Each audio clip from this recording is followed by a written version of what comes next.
And gentlemen, we are out here. You already know it's a boy Facebook for Africa. We already know we are out here casting for United Africa. So you already know our motive. Our motive is to bring African youth together through, through sociality. It's not a political agenda, but we just want to see our continent growing, become one, to have a bigger politically, socially, and economically. We want a big and massive economy. So I'm out here with one of my brother from Tanzania, and we are out here about to ask some questions and his thought, what he thinks about United Africa and coming together. Habari, my brother. Habari. Habari yako. Thank you. Asante. So, bro, what's your name? My name was Ramo. Okay. Oh, Ramo. Yeah, that's a nice name. I love that. So, basically, what I would like, you came here to Israel or something like that? I come here to make conversations with my brothers. Okay, with your brothers. Oh, okay. I have some few questions for you. Since you're an African, I just have a little question for you. Because we are trying to make people to know that if African comes together, we're going to have a very big economy and massive. They say united before, united we stand, divided before. So I have some few questions for you, bro. Do you see yourself as an African first or Tanzanian first? African first. Okay, before Tanzania. Okay, that's pretty good. So the other question I'm gonna ask you, what are the advantages you enjoy being in Tanzania in your everyday life? To be in Tanzania, I'm very happy because I'm free to do anything which I want. Yeah. Only if does not disobey the government law. Right. For everything which is perfect for anything, we are free to do anything. Okay. It's not interference either. Yeah. Okay. So thank you so much.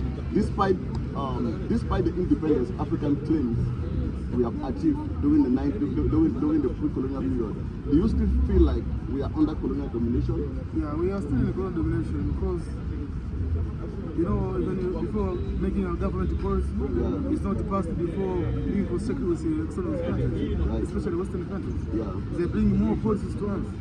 Yeah.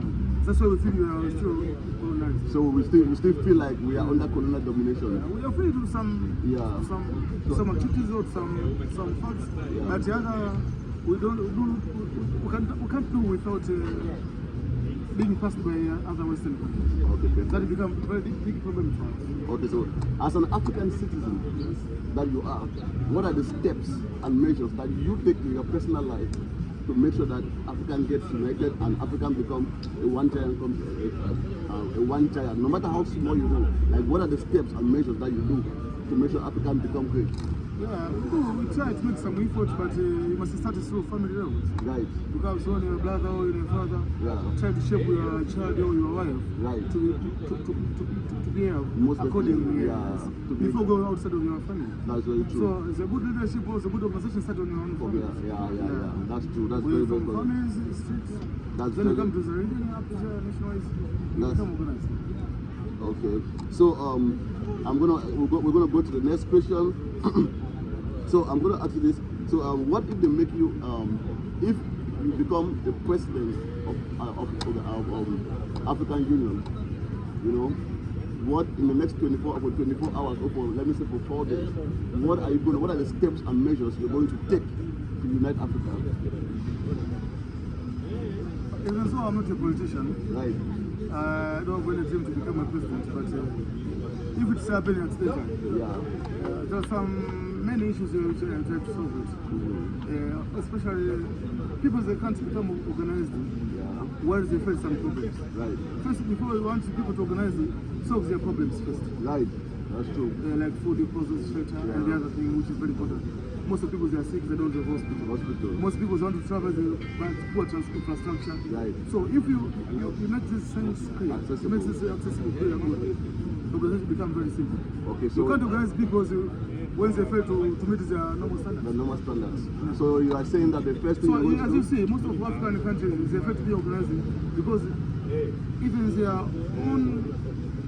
own desires, the normal desire for human beings, they don't reach up, they don't get it. Yeah, the normal basic necessity. Basic necessity, like they can't water, get it. Okay, so no water, no electricity, infrastructure. People can't become united. Okay. So what you're trying to say is, like, if you become the president of the African Union, the first thing you're going to do provision for basic social amenities first, like food, shelter, clothing, and hospitality. That's what you're going to do. That's the first one. But the second one, we make is equality. Gender equality or country equality? There's no gender equality, by the way. I talk about equality as a human being. If you implement the laws, the law must be applicable the same to everybody, to the normal people, to the leaders. Right. When the normal people make a mistake, and they can feel the consequences, it must apply the same thing. If the high leadership will make a problem. But we see that in many countries, if the president make a mistake, it's not to be accountable like a normal person. That is not right. That's victimization. That's we call it double standards, which is not good at all. Right. That's very, very correct. I think if you be an African, you know, if you be a president with your knowledge and with the way you think, Africa is going to be a great nation. So secondly, what are the limitations you face being an African? Like, what are the problems you face being an African? I don't know any problem. You don't face any problem in being an African? First of all, I'm very proud because I'm not the one who I've been said to be African. I only said it's part from God. Right. God make me be African. No anybody else. That's correct. So I'm here. I become so proud because this choice has been made by God. Thank you so much. I don't make any choice to be a Tanzanian, to be a Cameroonian, to be a Mali. This is God's selection. Okay. If you're born in Africa, you're supposed to say security. Right. Yeah. So, conclusively, what do you have to tell my people out there? Tell my people out there something about Tanzania that they don't know.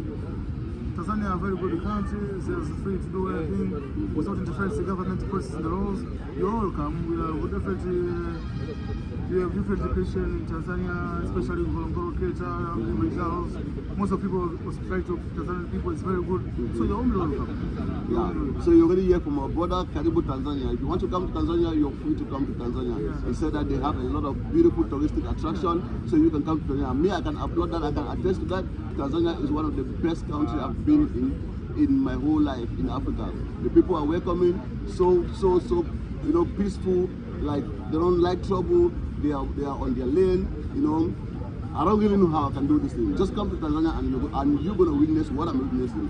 So please don't forget to like, share, subscribe, and comment. We have to build this continent together. This is our continent. We are not giving it to nobody. Thank you. Together, yeah. Thank you, my boy.